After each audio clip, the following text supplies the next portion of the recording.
Sorry about that, guys. Large armies are going to be quickly enveloped.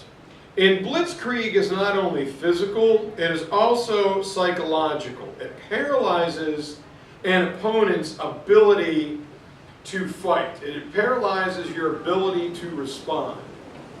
And the guy putting it together is a guy named General von Manstein, or Manstein. And he was persistent in getting Hitler to accept something known as Operation Sickle Cut. Now, a lot of Hitler's generals did not want to do this. They thought that it was dangerous, that you're going to send our troops well behind enemy lines.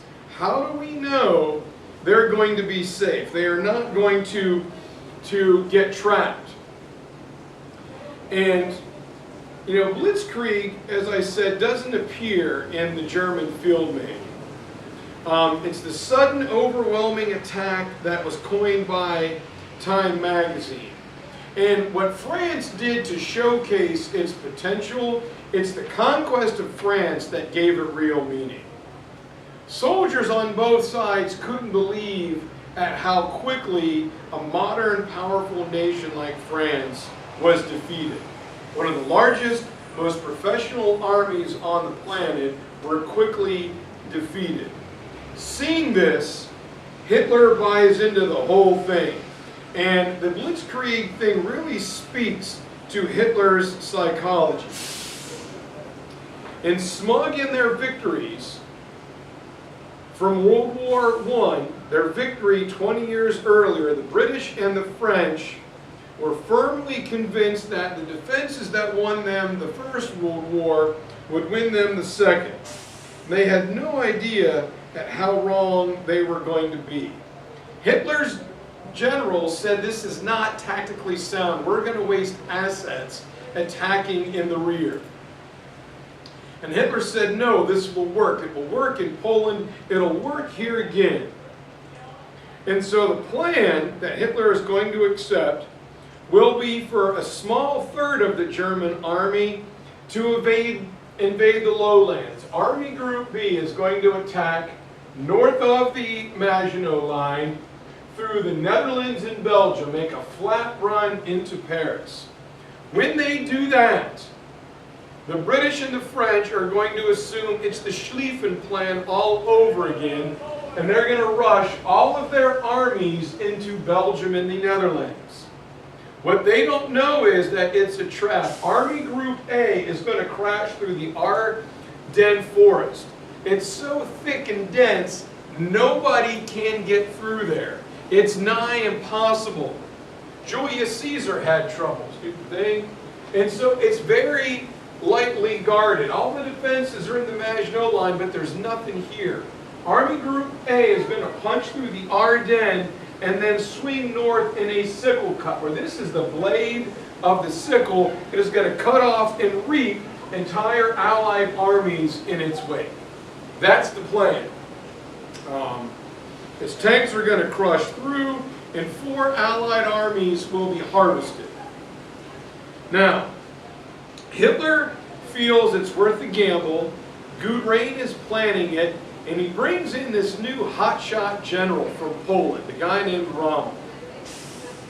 Over in France, the French are preparing for World War I. Michaela and Mikhail Mohammed, your ride is outside. They're preparing for trench Michaela warfare. and Mikhail Mohammed, your ride is out front. Okay, you got that. England contributes minimally to the ground forces. Did not have a lot of heavy equipment on the ground. It was mostly foot soldiers and machine guns. No big tanks or artillery. The Allied Air Force had not practiced the air-to-ground support capability, the combined arms support that Germany was so good at. The British and the French don't know that yet. And when it comes down to it, a lot has been said in the years past about, France being easily defeated.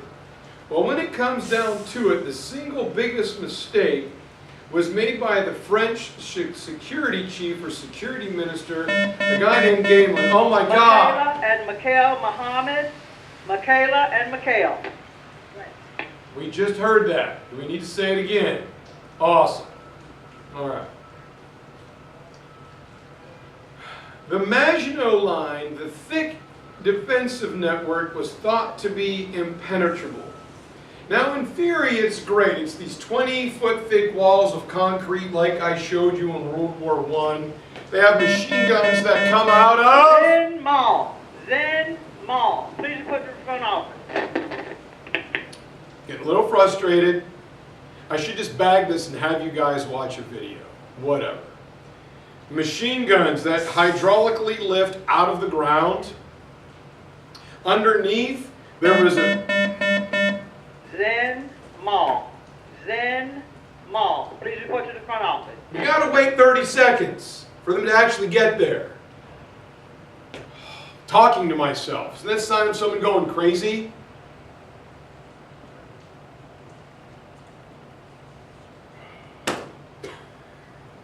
What am I saying? It was pressurized, so poison gas would be pushed back out into the atmosphere. There was a railroad to bring troops. Problem is, it didn't go all the way to the North Sea. Its guns do not swivel, so they could not cover all the ground. But it was thought to be impregnable.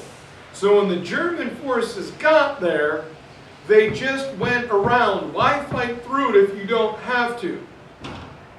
When Army Group B attacks into the Netherlands and Belgium, all the reserve troops from down here are shoved up in here. Catherine Castillo, your right is out front. Catherine Castillo, your right is out front. So troops were sent north to help fight Army Group B. The city of Sedan, as I was trying to say, was that hinge point. Between the two areas was a very weakly defended area because the Ardennes is so thick, so dense, so strong, nobody can get through it. It was impossible. So there are literally no defenses there. Dawn comes on May 10th, 1940, and the Luftwaffe ends the neutrality of Belgium and the Netherlands, who were supposed to be neutral. The Luftwaffe comes in and begins to bomb everything. Security Minister Gamelin ignores the intelligence warnings and says this is not what you want to do. There are German Panzer divisions massing on the other side of the Ardennes forest, and he rushes everybody in. And the Belgians are in their old fortress, called Eben Amal. And it's a big, thick medieval fortress that's resisted everything, but not an aerial attack. And they're blown to bits. And as the German Army Group B rushes in, it sucks in the British and the French Allied Expeditionary Force. The French were in the south, the British were in the north. Exactly what the Germans wanted them to do. And so, those that stayed on the Maginot Line were second-string troops. The first-class varsity players were up in Belgium. And all of the sudden, Rommel pops out of the Ardennes, the cutting edge of the sickle. And those troops are just steamrolled. By May 12th, French armies are getting reaped by the sickle. They are beginning to blow bridges over the Seine River and the Meuse River, falling back in retreat. The Germans got there in less than half the time that the French thought possible. Now, the French soldiers there were a few pillboxes. And a pillbox is a wedding cake-like structure. 2 levels of it are built below the ground, 1 above. It's made of concrete. You put a machine gun in there or an artillery piece, and they're very difficult to take. The Germans will build them all over Normandy in 1944. Well, the French soldiers aren't pillboxes, and they're going to fight very hard. But they're only given 1,500 rounds of ammunition. That is enough for 1.5 to 2 minutes of firing. Machine guns will chew up ammunition, especially if you've got targets to shoot at. So the French are made fun of for, dropped once, never used. The fact of the matter is, soldiers on the front lines tried. They fought hard. The big problem is they had absolutely nothing to fight with. All right, once their gun's out of bullets, what are they going to do? Pick it up and throw it at the oncoming Germans? And it's not only foot soldiers, stormtroopers, but Rommel's got tanks. So they fought hard. They were just not given the tools to fight with. Especially because there was that logjam between the old commanders of World War I and the young soldiers, the new line of officers. Bus 71 is fixing to leave. Bus 71 is fixing to leave. So that's the problem. The guys fought hard, but they couldn't do anything with it. And then the Luftwaffe comes in and they bombard the area from 7 a.m. to 3 p.m. Very few French planes even got off the ground for the second time. In an opening round of battle, the opposing Air Force to the Luftwaffe doesn't get off the ground. And just as Rommel plans, Army groups A and B join at the hinge around Sedan and they make their turn northward. A French counterattack was planned under a famous general named La Fontaine. But there was chaos in the front lines. Different generals were giving contradicting orders. No one who knew was in charge.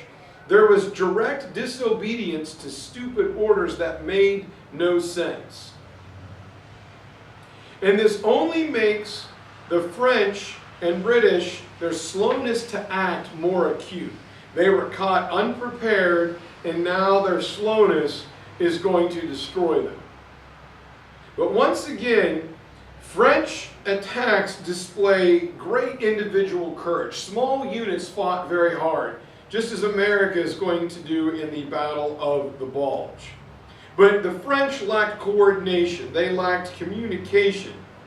And when the German tanks and infantry come through, the French were done.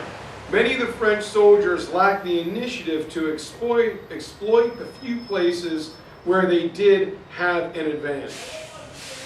The only thing that saves the Allies is Hitler orders the tanks to slow down. He lost their nerve. He didn't want them to get too spread out. They had performed extraordinarily. They had done a great job.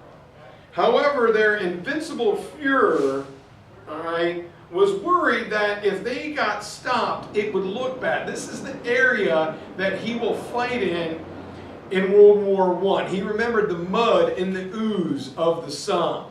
And he didn't want his tanks to get bogged down in it. So he has them slow down to rest and to make sure things are fine. And when that does, that buys the Allied armies just enough time to make a stand. But at this time, lacking the manpower to fight as its enemies expected, the German army, the Wehrmacht, followed their old sage Otto von Bismarck's plan. It massed what it had at decisive points, giving local superiority to break open the front, to dash it and smash it. And it works. The British and the French are sucked into this area and they are devastated. And it wasn't so much this methodically planned plan of attack, but it was the combination of a failed Allied defensive strategy. Bus number 257. Bus number 257 is here.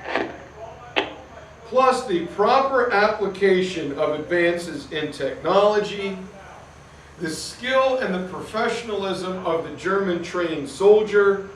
Okay, I'm done. Loudon Bindall, please come to the front office. Loudon Bindall, your ride is here. What you guys are going to do now is you're going to watch a video. It's World War II in color. You're going to start on the scene. It says Germany 1939 because I literally... Matthew O'Donnell, please report to the front. Can't take Matthew this O'Donnell, anymore. please report to the So watch the movie and like it.